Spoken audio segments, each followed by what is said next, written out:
SEGA.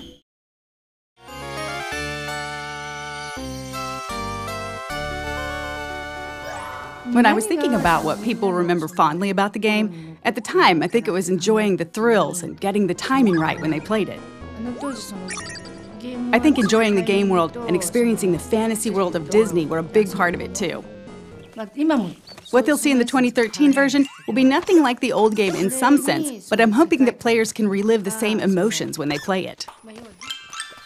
It's taking something that was very iconic in the 16-bit era and thinking, well, how can we take something that was really special, really worked well, was one of the most iconic games of its time, and actually try and explore that in new ways with the technology. And you have to be very mindful of what made the original so successful and why people loved it, and try and bring that forward without it being just, literally a one-for-one remake. There were a lot of unique games at the time in terms of graphics or the general atmosphere of the game. Even among those, this game made an impression that still lasts. And now it's being remade. The fact that we're bringing back something nostalgic that people remember fondly as a game they enjoyed years ago, to me, is the epitome of Disney.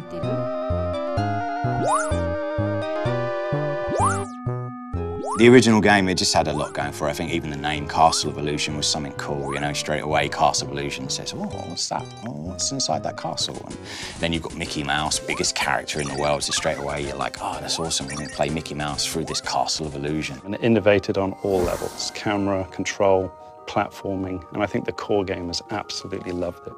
So that in essence, it's a very simple platformer, but it grabs the magic of Disney, the magic of Mickey. It was my first time making a game, so I came up with ideas I thought might be interesting and things I thought would help flesh out the fantasy world without being hesitant about how difficult or unconventional they might be. In that sense, I think that helped us make a unique game. First, the animation was unique in that it used a remarkable number of frames in the animation for its time. We tried to use as many techniques from film animation as we could. Also, we put a lot of energy into the backgrounds for its time, packing in as much as we could given the memory constraints. I think both efforts paid off in terms of the game's graphic quality.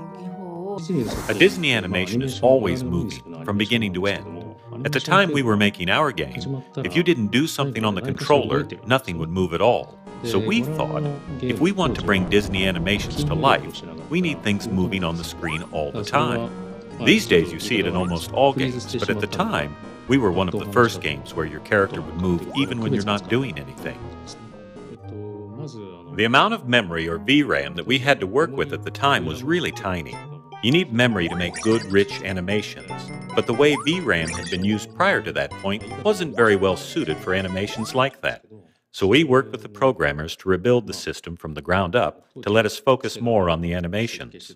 Once we got the animations where we wanted them, we adjusted the character's movements pixel by pixel for a better feel when the player controls him. When we were told to make a Mickey Mouse game, I didn't want to make a game that was just about Mickey being cute. Our focus was on how we could include the Disney World view from their classic movies. So rather than Mickey Mouse alone, we drew inspiration from the various classic movies that Disney's produced.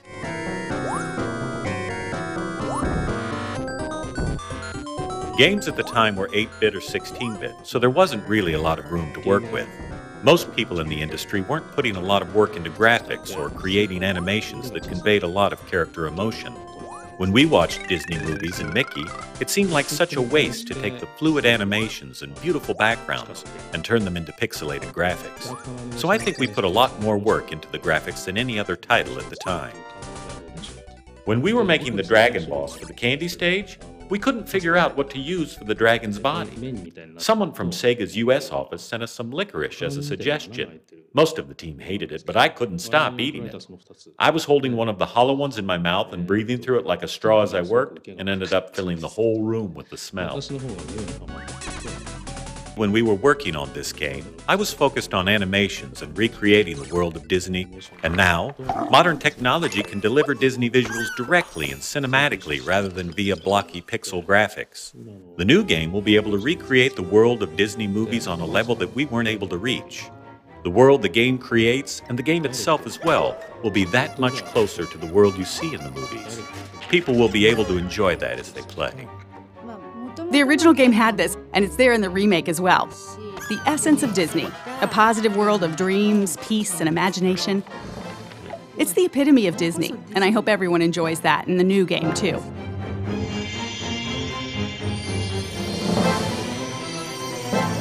We're very fortunate to be still working with the original producer of the game. I don't think many other studios have ever had that opportunity. SEGA actually approached us about this a number of times, so I've seen prototypes and ideas from other developers as well. But with SSA's prototype, it took me back to when I was working on the original game. It reminded me of things I was feeling at the time, or what was going through my head as I was working on it. That's a wonderful thing, and it made me really want to work with them. The prototype we delivered was actually to be presented to the producer of the original game. There is nothing like that as a goal to motivate a team and then to fly a lot of that team over to Japan and present live. I myself was quite nervous. I've heard that the producer was very tough, very talented. She did the original game. We were there in the meeting, everything was quiet. She walks in, everybody's very nervous. It went phenomenally well. She was happy, she was laughing, she enjoyed what we did to Mickey. For us to change the mechanics, we have to be very cautious.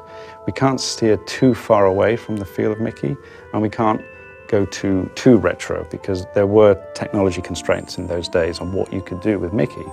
So we've analyzed the feel of Mickey, the jump heights, the inertia, the turn, on the edge of a cliff, and we've been able to just knock it out of the park, all the animations, and now we're challenged by the feel of Mickey. So we feel we can move from the retro to retro plus. We can do more of what I think the gamers in those days would have loved because of our technology. It's more lifelike, it's more fun. The lighting effects are taken into the account, the candlelight in the background. So all of a sudden the personality, the core pillar of the game, Mickey, is brought to life. And that's something that we really want to do with Castle of Illusion, is try and modernize Mickey, but put him in the context of what we had before in the original game. And our challenge then is to try and improve the animations, the look and feel of Mickey, the characters around Mickey, the environments that he's in, and even the music score is a massive part of that whole Disney package. Primarily, we're able to do a lot more with the sound effects, the mixing, the environmental effects. I mean, these are all things that we come to expect without realizing it. If a fan of the original picks up and plays the new Castle of Illusion, I think they're going to be really surprised. I think they're going to feel like this is Castle of Illusion, and I think we've played a few little tricks on them along the way, and I think if they're looking out for those things that they remember, they're going to see them and a few extra as well. That's the thing I'm most nervous about. When people who've played the game before get their hands on the new game, what will they think? I can't wait to find out.